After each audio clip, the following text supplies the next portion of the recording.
Hey everyone, welcome to Be the Change. My name is Lily Mott, and today's episode is about how change comes when we make use of our time.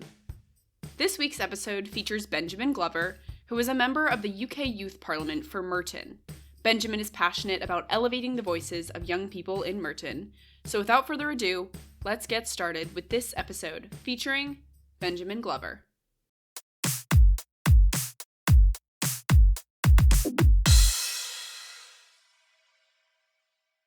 Yeah, so I'm Benjamin. I'm a 16-year-old. I live in Wimbledon in the United Kingdom, in the London borough of Merton. I immigrated here from America a little over a year ago, specifically from upstate New York. And as soon as I got here, I got involved in youth participation in government. I joined the Merton Youth Parliament 2 months after joining, and at that meeting, I was elected as co-chair of that parliament. Roughly 6 to 8 months after that, I was lucky enough to be elected as Merton's first member of Youth Parliament to the National UK Youth Parliament. To me, what's really important is what is important to a lot of young people, which is creating the spaces in which we can have our voices heard, where we can communicate the issues that are important to us and the solutions that we believe are fit for those problems. Thank you so much for that introduction, Benjamin. Can you tell me about what inspired you to get started in the world of politics? What made you interested in running for office in the first place? Well, honestly, what got me started was my time in America. In America, we have a serious deficit of young voices in politics. We are missing the element of the people who these issues are going to matter to the most in the future, which are the people who are my age, a little older, a little younger than me. That's what really got me involved in youth participation all the way back in America when I worked with my local branch of the Young Democrats, and now here where I work in youth participation. So as Merton's member of Youth Parliament, I ran on a campaign with 3 points. First of all, the first thing I ran on, and what's most important to me, is increasing the young minimum wage. The reality is we've got tons of people working in the UK right now who are younger. Even though rates of people pursuing further education have increased, these people still need to fund their dorms. A lot of people can't afford their tuition fees, so they have to be working while they to prepare to be paying them off after. And right now, if you're under the age of 22 or under the age of 18 in the UK, you can be paid less than somebody who does the exact same job as you, who just happens to be 2 years older, who provides the same value of labor, the same experience. The reality is that labor should be equal in the sense that the value of labor should be equal for equal work done. So I believe that we should pressure the government as a youth parliament to increase the young minimum wage for those under 18 and those under 22 to match those of everyone over 22 who's working right now.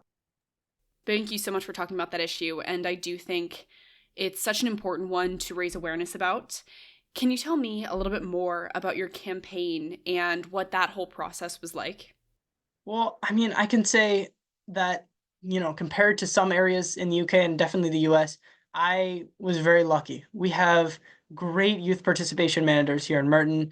Shout out to Toby and Suckpaul, who are probably watching. They are amazing. They put so much work into making sure that young people get their voices heard, into making sure that we have the self-determination to choose what we want to do. I mean, people who are watching this podcast who have worked in these youth participation groups, student council as an example, often find that they can run into groups where they're being fed information by adults essentially, and they're just rubber stamping things so that the school can say they have a student council. But the reality is like I have been amazed again and again at how well the UK Youth Parliament and individual youth councils across the UK really hear the young people's voices. They make sure that not only are our voices heard, but the way in which we want our voices to be heard is heard as well. We are allowed to choose the subgroups that we work on. So, for example, we have a public safety subgroup. We voted on that. We decided that public safety was an issue that meant to us after research, after conducting a survey in our borough, and we decided to put together a subgroup to work on that. They're doing great work now, and they are only able to do that we had because we had our voices heard about how we wanted to be heard, which is so important as well as, and I think that fundamentally speaking, that has inspired me to run. Honestly, I mean, I probably wouldn't have run if I had not been in a borough with such amazing support for young people like me. I love that, and I'm so glad that you gave that little shout out to those people who supported you as well. Can you tell me a little bit about what it's been like for you living in the UK and running for this office as an American? I'm also an American living in the UK, which you can probably tell from the accent, and I would personally love to know if that has impacted your experience running for office at all. Well, I appreciate you bringing that up because one of the reasons that I believe that I won election is because I brought up during my campaign is the fact that I bring a unique international perspective. When I was in the US, I mean, I was 14, but still, I was interning at my local city hall. I was working with a mental health group in my local area to lobby state legislators at the New York State Capitol.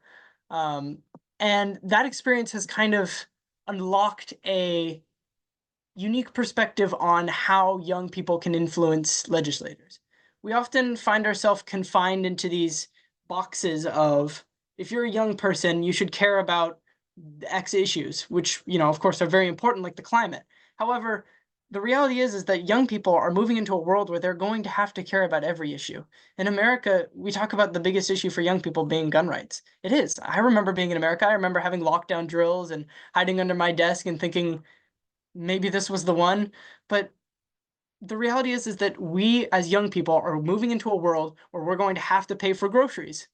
We're going to have to think about stuff like, do we want to serve in the military? If you're a trans person, do you want to serve in the military? That's an important issue.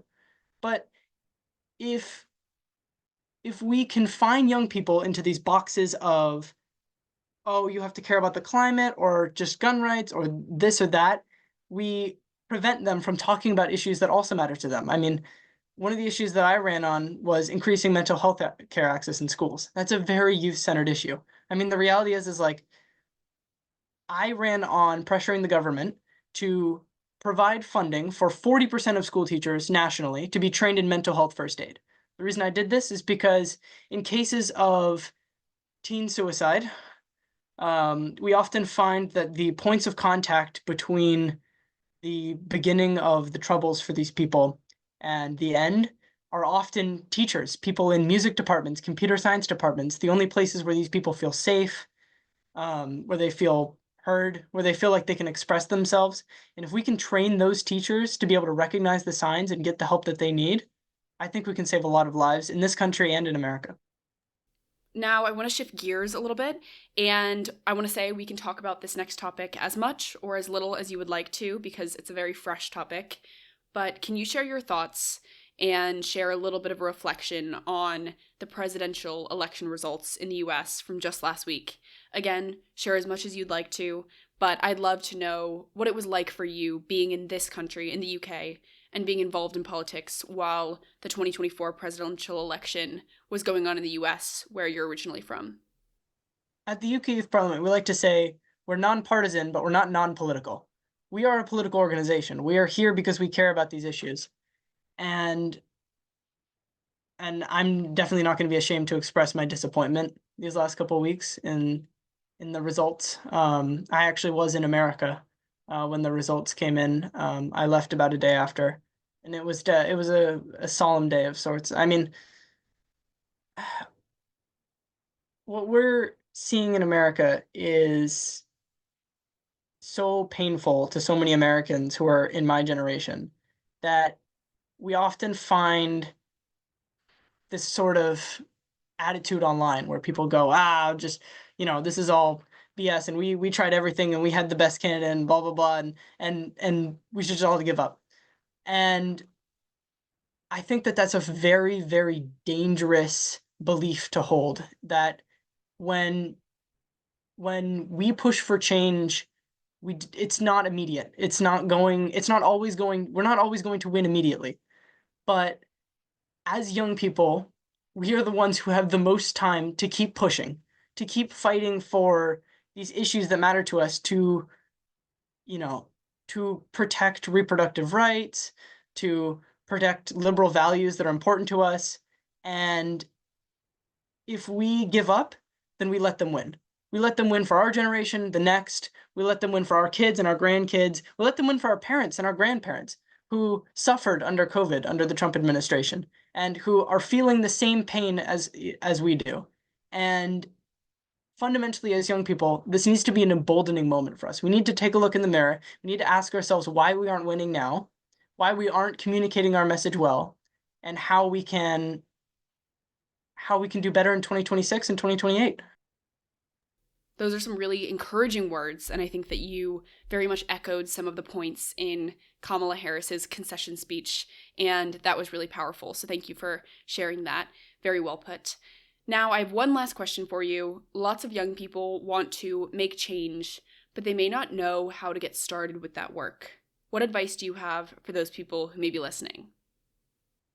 Well, honestly, I mean, that's a question that I see online a lot, and my experience has been it all depends on your situation. I mean, if you're a young person who's my age, your best options are honestly to knock doors.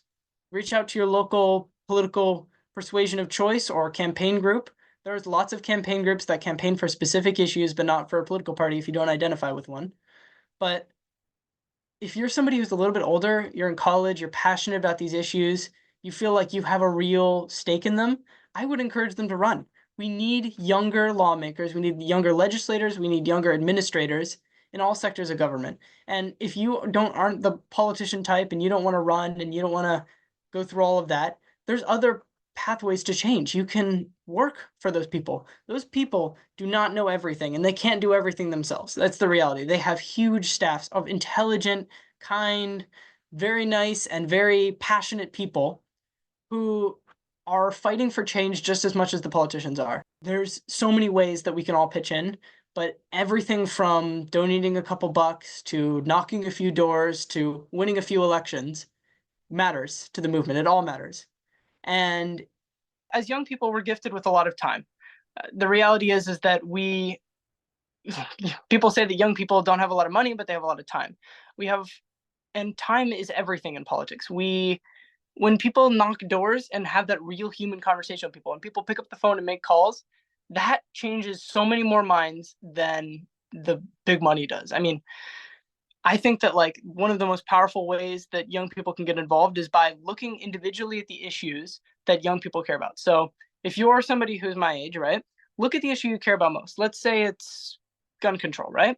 Look at the issues or look at the campaign groups that are doing the most about that issue, and then go knock doors with them or go make calls for them. Or I'd even consider looking at where that issue actually is changed.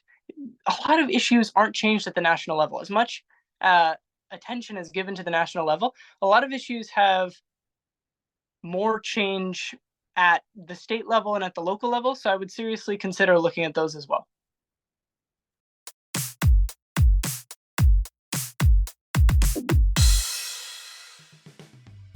I really enjoyed talking with Benjamin, and I think it was so great to talk with another American living across the pond in the UK. I think Benjamin is doing great work to represent young people in his community, and I really want to highlight one piece of advice he shared at the end of our conversation that really stuck with me. Benjamin said that young people are gifted with a lot of time. We might not have a lot of money, but we have a lot of time, and I think that's really true.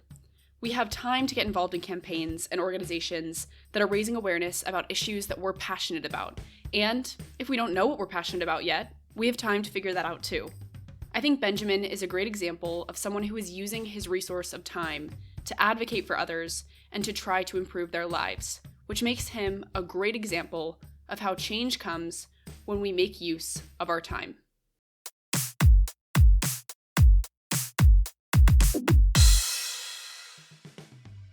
Thank you so much for listening to this episode, and you can find Benjamin on Instagram, and I included that link in the description of this episode. If you want to talk about anything I mentioned, please reach out to me by email at lily@bethechangepodcast.org or on Instagram at Be The Change Media Network. I'm working on expanding Be The Change Media Network, which means bringing you more inspiring stories from amazing guests. If you enjoyed this episode, I would really appreciate it if you could leave the podcast a rating and a comment, because it will help these stories to reach, educate, and inspire more people. And I would also love to hear your thoughts and feedback. Tune in for my next episode, but until then, be the change you wish to see in the world. Bye, guys.